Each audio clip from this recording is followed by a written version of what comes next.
नमस्कार। क्या आपने कभी सोचा है कि मैं कौन हूँ? क्या मैं यह शरीर हूँ या कुछ और? परमहंस योगानंद जी ने अपनी अद्भुत शिक्षाओं में बताया है कि हम शरीर नहीं बल्कि आत्मा हैं। आज हम उनके विचारों के आधार पर समझेंगे कि आत्मा क्या है और शरीर क्या है। तो इस ज्ञानवर्धक यात्रा में हमारे साथ बने रहिए। भाग 1, शरीर की सच्चाई। हम जिस शरीर को अपना मानते हैं वह असल में एक अस्थायी वस्त्र है। परमहंस योगानंद जी कहते हैं कि यह शरीर 5 तत्वों से बना है: पृथ्वी, जल, अग्नि, वायु और आकाश। यह शरीर जन्म लेता है, बढ़ता है, बूढ़ा होता है और अंत में नष्ट हो जाता है। लेकिन क्या हमारा अस्तित्व भी शरीर के साथ समाप्त हो जाता है? नहीं। भाग 2, आत्मा की वास्तविकता। योगानंद जी बताते हैं कि हम आत्मा हैं, शुद्ध, अमर और अनंत। आत्मा न जन्म लेती है न मरती है, वह सदा अस्तित्व में रहती है। यह ठीक वैसे ही है जैसे एक बिजली बल्ब जलता है, बुझता है, लेकिन बिजली नहीं मरती। बिजली की तरह ही आत्मा भी सदैव मौजूद रहती है। भगवद गीता में भी श्री कृष्ण कहते हैं, न जायते म्रियते वा कदाचिन। आत्मा न जन्म लेती है न मरती है। आगे क्या? अब सवाल यह उठता है, अगर हम शरीर नहीं आत्मा हैं तो इसका क्या मतलब है और हम इसे अपने जीवन में कैसे महसूस कर सकते हैं? इसी पर चर्चा करेंगे वीडियो में आगे। अगर आपको यह ज्ञानवर्धक लगा तो वीडियो को लाइक करें। पिछले भाग में हमने समझा कि शरीर 5 तत्वों से बना एक अस्थायी वस्त्र है, जबकि आत्मा शाश्वत और अमर है। परमहंस योगानंद जी हमें सिखाते हैं कि हम शरीर नहीं आत्मा हैं। लेकिन सवाल उठता है, अगर हम वास्तव में आत्मा हैं तो हम इसे अनुभव क्यों नहीं कर पाते? क्या कारण है कि हम अपने असली स्वरूप को भूल गए हैं? इसी रहस्य को आज हम गहराई से समझेंगे। तो आइए इस ज्ञान की यात्रा को आगे बढ़ाते हैं। भाग 3, आत्मा को क्यों भूल गए हैं? योगानंद जी बताते हैं कि हमारी सबसे बड़ी भूल यही है कि हमने खुद को शरीर मान लिया है। हमारे विचार, इच्छाएं और अहंकार हमें आत्मा से दूर कर देते हैं। कल्पना कीजिए, सूरज हमेशा चमकता रहता है, लेकिन अगर बादल आ जाएं तो उसकी रोशनी हमें दिखाई नहीं देती। उसी तरह माया, भ्रम रूपी बादल हमारी आत्मा के प्रकाश को ढक लेते हैं। यह माया हमें यह एहसास कराती है कि हम केवल यह शरीर, यह मन और यह व्यक्तित्व हैं। लेकिन सत्य इससे कहीं परे है। भाग 4, आत्मा से पुनः जुड़ने का मार्ग। योगानंद जी कहते हैं कि ध्यान और आत्मचिंतन ही आत्मा को जानने का सबसे सरल और सटीक मार्ग है। उन्होंने क्रिया योग को आत्म साक्षात्कार का सबसे प्रभावशाली साधन बताया है। अगर हम आत्मा को जानना चाहते हैं तो हमें अपने बाहरी विचारों से मुक्ति पानी होगी और भीतर की शांति को महसूस करना होगा। यह ठीक वैसे ही है जैसे अगर किसी तालाब का पानी हिल रहा हो तो उसमें कुछ भी साफ नहीं दिखता, लेकिन जब वह शांत हो जाता है तो उसमें सब कुछ स्पष्ट नजर आने लगता है। वैसे ही जब हमारा मन शांत होता है तब हम अपने आत्मा स्वरूप को अनुभव कर सकते हैं। आगे क्या? अब सवाल यह उठता है, ध्यान और योग के माध्यम से हम आत्मा से जुड़ने के लिए कौन कौन से सरल अभ्यास कर सकते हैं? क्या रोजमर्रा की जिंदगी में भी आत्म साक्षात्कार संभव है? इसी पर चर्चा करेंगे वीडियो में आगे। अगर आपको यह ज्ञानवर्धक लगा तो वीडियो को लाइक करें और अगले भाग के लिए चैनल को सब्सक्राइब करना न भूलें। तो चलिए चलते हैं आगे। पिछले भाग में हमने जाना कि माया, भ्रम हमें आत्मा से दूर रखती है और ध्यान ही आत्मा से जुड़ने का सबसे प्रभावी मार्ग है।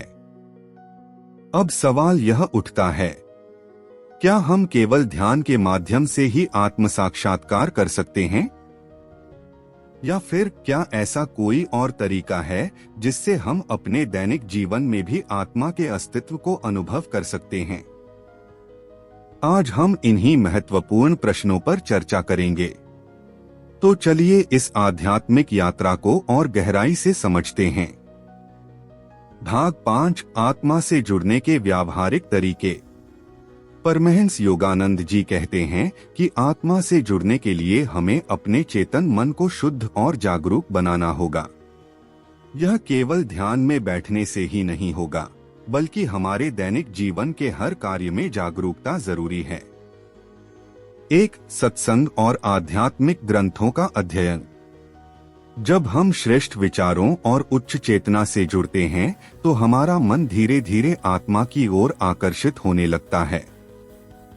योगानंद जी की पुस्तकें, भगवद गीता, उपनिषद और अन्य आध्यात्मिक ग्रंथ पढ़ने से हमारा दृष्टिकोण बदलने लगता है। 2. सेवा भाव। योगानंद जी कहते हैं, जो दूसरों में ईश्वर को देखता है वही सच्चा आध्यात्मिक साधक है। जब हम स्वार्थ से हटकर निस्वार्थ सेवा करते हैं तब हमारी आत्मा का प्रकाश प्रकट होने लगता है। 3. विचारों की पवित्रता। हम जो सोचते हैं वही हमारी चेतना को प्रभावित करता है। अगर हमारे विचार सकारात्मक, शांत और निर्मल हैं, तो आत्मा का अनुभव सरल हो जाता है। 4. ध्यान और क्रिया योग का अभ्यास। योगानंद जी ने क्रिया योग को सबसे शक्तिशाली साधना बताया है, जिससे आत्मा के साथ सीधा संबंध स्थापित किया जा सकता है। नियमित ध्यान और क्रिया योग से हमें अपने सच्चे स्वरूप का अनुभव होने लगता है। भाग 6, आत्म साक्षात्कार के लक्षण। अब सवाल यह उठता है, कैसे पता चले कि कोई आत्मा से जुड़ रहा है? परमहंस योगानंद जी बताते हैं कि आत्म साक्षात्कार के कुछ लक्षण होते हैं। 1. आंतरिक शांति और आनंद, बिना किसी बाहरी कारण के भीतर एक दिव्य आनंद का अनुभव होना। 2. भय से मुक्ति, मृत्यु और संसार के अन्य भय कम होने लगते हैं। 3. सब में ईश्वर का अनुभव, हर व्यक्ति और हर परिस्थिति में दिव्यता का एहसास होना। 4. जीवन में संतुलन, भौतिक और आध्यात्मिक जीवन के बीच सामंजस्य बना पाना। आगे क्या? अब अगला प्रश्न आता है, आत्म साक्षात्कार की दिशा में और कौन कौन से व्यावहारिक कदम उठाए जा सकते हैं, और क्या इस मार्ग में कोई बाधाएं भी आती हैं? इन्हीं रहस्यों को जानने के लिए बने रहे वीडियो में हम और गहराई में जाएंगे। अब तक हमने समझा कि आत्मा से जुड़ने के लिए ध्यान, सेवा, विचारों की शुद्धता और सत्संग महत्वपूर्ण हैं। साथ ही हमने आत्म साक्षात्कार के कुछ लक्षणों के बारे में भी चर्चा की। लेकिन यह मार्ग इतना आसान नहीं है। हर साधक को इस यात्रा में कुछ बाधाओं का सामना करना पड़ता है। आज हम उन बाधाओं को समझेंगे और जानेंगे कि कैसे उन्हें पार किया जाए। तो चलिए इस आध्यात्मिक यात्रा को और आगे बढ़ाते हैं। भाग 7, आत्म साक्षात्कार में आने वाली बाधाएं। परमहंस योगानंद जी कहते हैं कि आत्मा से जुड़ने की यात्रा में कई आंतरिक और बाहरी चुनौतियां आती हैं। इनका सामना किए बिना सच्चे आत्म साक्षात्कार तक पहुंचना मुश्किल है। 1. माया, भ्रम और आकर्षण। माया यानी यह संसार अपने आकर्षण से हमें आत्मा के मार्ग से भटकाने की कोशिश करता है। धन, प्रसिद्धि, इच्छाएं, ये सभी हमें बाहर की ओर खींचती हैं, जबकि आत्मा की खोज भीतर की ओर होती है। कैसे पार करें? अपने जीवन का उद्देश्य स्पष्ट करें। क्या हम केवल भौतिक सुखों के लिए जी रहे हैं या आत्मिक शांति के लिए? जीवन में संतुलन बनाएं, भौतिक कार्य करें, लेकिन आत्मा को न भूलें। 2. आलस्य और अस्थिरता। हम में से कई लोग ध्यान या आध्यात्मिक अभ्यास शुरू तो करते हैं, लेकिन कुछ ही दिनों में छोड़ देते हैं। मन हमेशा बाहरी चीजों में भटकता रहता है और गहराई तक जाने नहीं देता। कैसे पार करें? नियमितता बनाएं, भले ही थोड़ा ध्यान करें, लेकिन हर दिन करें। मन को नियंत्रित करने के लिए प्राणायाम और क्रिया योग का अभ्यास करें। 3 अहंकार, ईगो। परमहंस योगानंद जी बताते हैं कि अहंकार ही आत्म साक्षात्कार की सबसे बड़ी रुकावट है। जब तक हम मैं और मेरा में फंसे रहेंगे, तब तक आत्मा का अनुभव नहीं होगा। कैसे पार करें? स्वयं को ईश्वर की रचना माने, व्यक्तिगत अहंकार से ऊपर उठें। विनम्रता और सेवा का भाव विकसित करें। 4 अधूरी श्रद्धा और धैर्य की कमी। कई बार हम जल्दी परिणाम चाहते हैं। अगर कुछ दिनों में आत्म साक्षात्कार न हो तो हम सोचते हैं कि यह सब बेकार है। लेकिन आध्यात्मिक यात्रा एक लंबी प्रक्रिया है। कैसे पार करें? ईश्वर और गुरु पर पूर्ण विश्वास रखें। छोटी छोटी सफलताओं को भी स्वीकार करें और आगे बढ़ते रहें। भाग 8 आत्म साक्षात्कार की ओर बढ़ने के सरल उपाय। अब सवाल यह उठता है, इन बाधाओं से बचने के लिए हमें रोजमर्रा की जिंदगी में क्या करना चाहिए? परमहंस योगानंद जी हमें कुछ सरल लेकिन प्रभावी उपाय बताते हैं। 1 ध्यान को प्राथमिकता दें। सुबह और रात 5 से 10 मिनट भी ध्यान करें तो धीरे धीरे मन स्थिर होने लगेगा। योगानंद जी कहते हैं, 1 गिलास गंदे पानी को हिलाते रहो तो वह कभी साफ नहीं होगा, लेकिन उसे छोड़ दो तो मैल नीचे बैठ जाएगा और पानी साफ दिखेगा। वैसे ही मन को शांत करके आत्मा को महसूस किया जा सकता है। 2 जागरूकता बढ़ाएं। अपने दिन भर के कार्यों में पूरी जागरूकता लाएं। जब कुछ खाएं तो पूरी तरह उसमें ध्यान दें। जब कोई बात करे तो पूरी तरह सुनें। जब कोई काम करें तो उसमें मन लगाएं। यह छोटी छोटी बातें आत्मा की उपस्थिति को महसूस करने में मदद करती हैं। 3 सांसों पर ध्यान दें, ब्रेथ अवेयरनेस। योगानंद जी बताते हैं कि सांस और आत्मा का गहरा संबंध है। अगर हम अपनी सांसों को नियंत्रित करना सीख ले, इसके लिए धीमी और गहरी सांसें लें। सांसों को महसूस करें और विचारों को शांत करें। आगे क्या?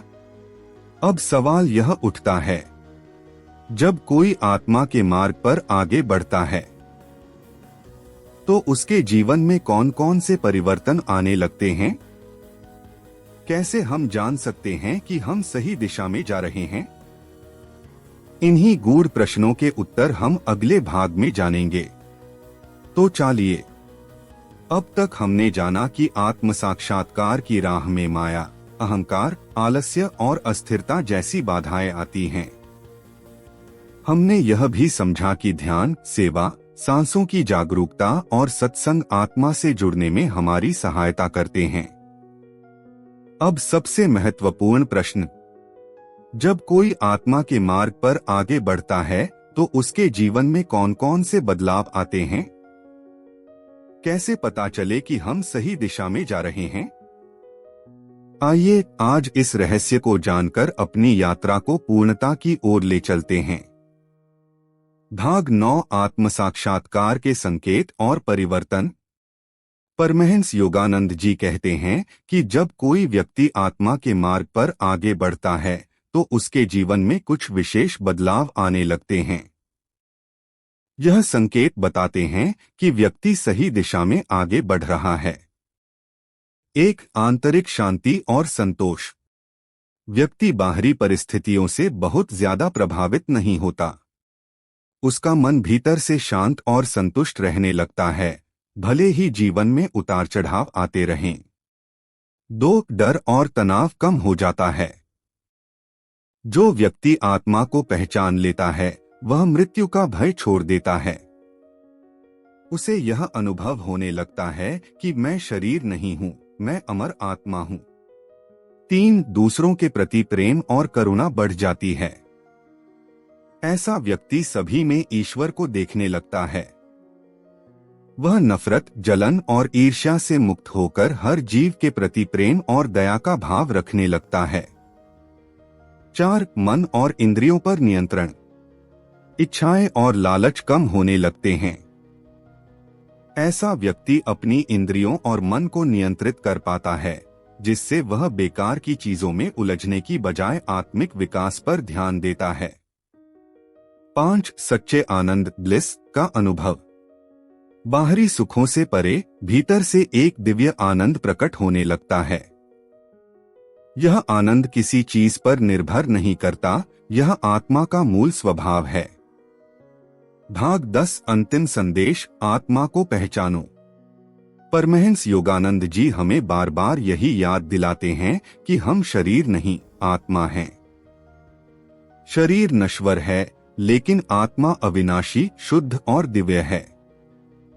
अगर हम अपने जीवन में ध्यान, सेवा, जागरूकता और आध्यात्मिक साधना को अपनाएं, तो हम अपने असली स्वरूप को पहचान सकते हैं।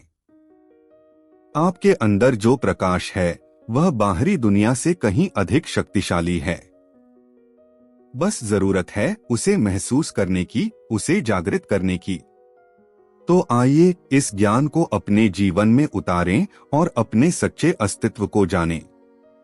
अगर आपको यह वीडियो सीरीज पसंद आई हो तो लाइक और शेयर करना न भूलें। आपके विचार हमारे लिए बहुत महत्वपूर्ण हैं, तो कमेंट में जरूर बताइए कि इस ज्ञान ने आपको कैसा महसूस कराया। और अगर आप ऐसे ही आध्यात्मिक और प्रेरणादायक विषयों पर और भी गहरी जानकारी चाहते हैं, तो चैनल को सब्सक्राइब करें और बेल आइकन दबाएं ताकि अगला वीडियो आप तक तुरंत पहुंचे। आपके साथ इस यात्रा को साझा करके हमें खुशी हुई। फिर मिलेंगे एक नए विषय, नए ज्ञान और नई प्रेरणा के साथ। धन्यवाद। जय गुरुदेव।